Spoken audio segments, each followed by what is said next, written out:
ജീവിക്കുവാനും പ്രാവർത്തികമാക്കുവാനും ഈ പ്രിയ പിതാവിന് കഴിഞ്ഞു.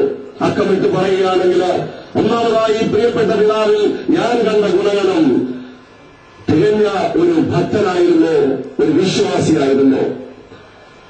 ഒരു ആരാധനാ തീഷ്ണത അദ്ദേഹത്തിന്റെ ജീവിതത്തിൽ ദർശിപ്പാൻ തക്കവണ്ണം കഴിഞ്ഞിരുന്നു. രാവിലെ ആരാധനയിൽ ആദ്യം ഈ പ്രിയപ്പെട്ട അപ്പച്ചനാണ് പള്ളിയിൽ കടന്നുവരുന്നത്. മഹത്തായ മാതൃക മറ്റുള്ളവർക്ക് കാട്ടിക്കൊടുക്കുവാൻ തക്കവണ്ണം ഈ പ്രിയപ്പെട്ട അപ്പച്ചന് കഴിഞ്ഞു. നിങ്ങൾ ദൈവത്തിന്റെ വചനം സംസാരിച്ച് നിങ്ങൾ നടത്തിയവരെ ഓർത്തുകൊള്ളുകയും അവരുടെ ജീവിതാവസാനം ഓർത്തവരുടെ വിശ്വാസം അനുകരിപ്പിക്കുന്നുള്ള പരിശുദ്ധനായ പൗലോസിന്റെ വാക്കുകൾ ഈ തരുണത്തിൽ നാം കൈക്കൊള്ളേണ്ടതായിട്ടുണ്ട്. ഈ പ്രിയപ്പെട്ട പിതാവ് അങ്ങനെ ആരാധനാ തീഷ്ണതയിലൂടെ മഹത്തായ മാതൃക മറ്റുള്ളവർ കാട്ടിക്കൊടുത്തയാളാണ്. അതേപോലെ വചനത്തോടുള്ള ഔത്സുക്യവും വചനം പഠിപ്പാനുള്ള ആ വലിയ ആകാംക്ഷയും അദ്ദേഹത്തിൽ കാണുവാൻ തക്കവണ്ണം എനിക്ക് സാധിച്ചിട്ടുണ്ട്. മൂന്നാമതായിട്ട് അദ്ദേഹത്തിൽ കണ്ട മറ്റൊരു ഗുണഗണം എളിമയുടെയും താഴ്മയുടെയും ജീവിതാനുഭവമാണ്. എളിയവനെ ആദരിക്കുന്നവൻ ഭാഗ്യവാൻ എന്നുള്ള കർത്താവിന്റെ വചനം അക്ഷരം പ്രതി പാലിപ്പാൻ തക്കവണ്ണം അദ്ദേഹത്തിന് കഴിയൂ. അറുപത്തിമംഗലം ശാലയും അഗതി മന്ദിരത്തിൽ നടത്തുന്ന അഗതി മന്ദിരത്തിൽ അദ്ദേഹം പല പ്രാവശ്യം കടന്നു വരുവാൻ തക്കവണ്ണത്തിന് ഇടയായിട്ടുണ്ട്. എല്ലാ വർഷവും അഗതികളെ സഹായിപ്പാൻ തക്കവണ്ണം അദ്ദേഹം മനസ്സ് കാണിച്ചിട്ടുണ്ട്. എളിയവനെ ആദരിക്കുന്നവൻ ഭാഗ്യവാൻ എന്നുള്ള കർത്താവിന്റെ വചനപ്രകാരം അദ്ദേഹം ഭാഗ്യകരമായ അനുഭവത്തിലേക്കാണ് ഇപ്പോൾ എടുക്കപ്പെട്ടിരിക്കുന്നത്. അദ്ദേഹം ഭാഗ്യവാനാണ്. നാലാമതായിട്ട് അദ്ദേഹത്തിൽ കാണുന്ന മറ്റൊരു ഗുണഗണം സഭാസ്നേഹമാണ്.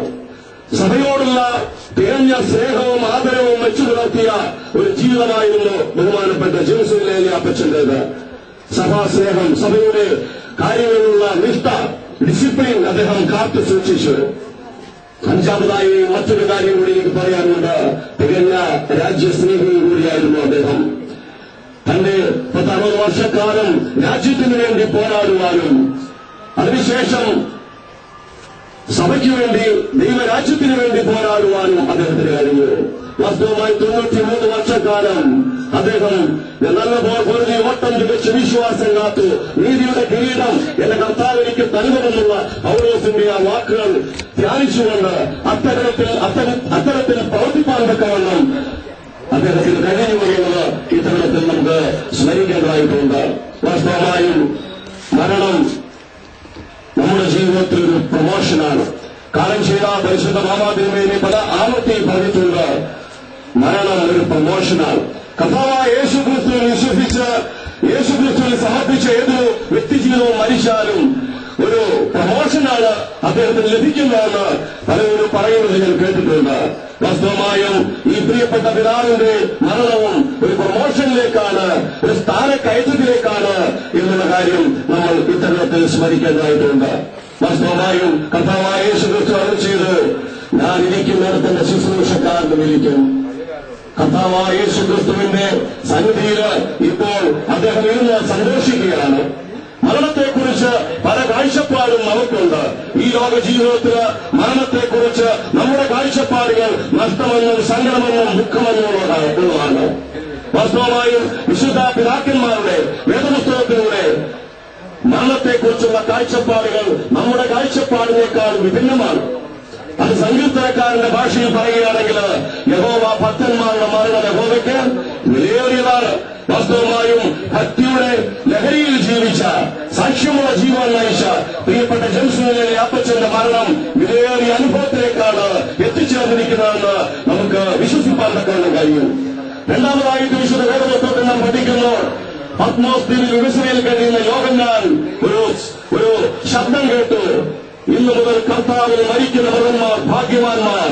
യേശുക്രിസ്തുവിൽ ജീവിച്ച് യേശുക്രിസ്തുവിൽ മരിച്ച പ്രിയപ്പെട്ട ജെറുസലേമിലെ അപ്പച്ചൻ ഭാഗ്യകരമായ തലത്തിലേക്കാണ് എത്തിച്ചേർന്നിരിക്കുന്നത്. മൂന്നാമതായിട്ട് പരിശുദ്ധനായ പൗലോസിന്റെ വാക്കുകൾ ഫിലിപ്പിയ ലേഖനം 1-ാം അധ്യായം അതിന്റെ 21-ാമത്തെ വാക്യത്തിൽ പറയുന്നു, എനിക്ക് ജീവിക്കുന്ന ക്രിസ്തുവും മരിക്കുന്നത് ലാഭവുമാണ്. നമ്മൾ നഷ്ടമെന്നും ദുഃഖമെന്നും പറയുമ്പോൾ മരണത്തെക്കുറിച്ചുള്ള കാഴ്ചപ്പാടുകൾ നമ്മുടേത് ദുഃഖവും നഷ്ടവും എന്നായിരിക്കുകയും വിശുദ്ധ വേദപുസ്തകത്തിലൂടെ പരിശുദ്ധനായ പൗലോസ് ശ്ലീഹ 3-ാം സ്വർഗത്തോളം എടുക്കപ്പെട്ട ദർശനമുള്ള പരിശുദ്ധനായ പൗലോസ്ലീഹയുടെ വാക്കുകൾ, എനിക്ക് ജീവിക്കുന്ന ക്രിസ്തു, മരിക്കുന്നത് ലാഭമാണ്. വാസ്തവമായും നഷ്ടം വരുമ്പോഴാണ് നാം എല്ലാവരും ദുഃഖിക്കുന്നത്. ലാഭം വരുമ്പോൾ സന്തോഷിക്കുകയാണ് വേണ്ടത്. ഈ പ്രിയപ്പെട്ട പിതാവ് ലാഭകരമായ അനുഭവത്തിലേക്ക് എത്തിച്ചേർന്നിരിക്കുന്നതിലൂടെ നമുക്ക് സന്തോഷിപ്പാൻ സാധിക്കണം. ബഹുമാനപ്പെട്ട നമ്മിൽ നിന്നും ദൈവസന്നിധിയിലേക്ക് എടുക്കപ്പെട്ട പ്രിയപ്പെട്ട ഈ ജെറുസലേമിലെ അപ്പച്ചന്റെ ആത്മാവിന് ദൈവസന്നിധിയിൽ സന്തോഷവും സമാധാനവും ലഭിക്കട്ടെ എന്ന് ആത്മാർത്ഥമായി പ്രാർത്ഥിക്കുന്നു. എല്ലാവിധമായ ആദരാഞ്ജലികളും ഈ അപ്പച്ചന്റെ ഒരു വിദ്യാർത്ഥി എന്ന നിലയിൽ ഞാൻ അർപ്പിക്കുന്നു. കുടുംബത്തിന് ആശ്വാസവും സമാധാനവും ക്രിസ്തുയേശുവിൽ കാക്കുന്ന സ്വർഗീയ സമാധാനം ഈ പ്രിയപ്പെട്ട ഭവനത്തിന് കർത്താവ് നൽകട്ടെ എന്ന് ആത്മാർത്ഥമായി പ്രാർത്ഥിച്ചുകൊണ്ട് എന്റെ വാക്കുകൾ ഉപസംഹരിക്കുന്നു. ദൈവം നമ്പുരാൻ അനുഗ്രഹിക്കട്ടെ.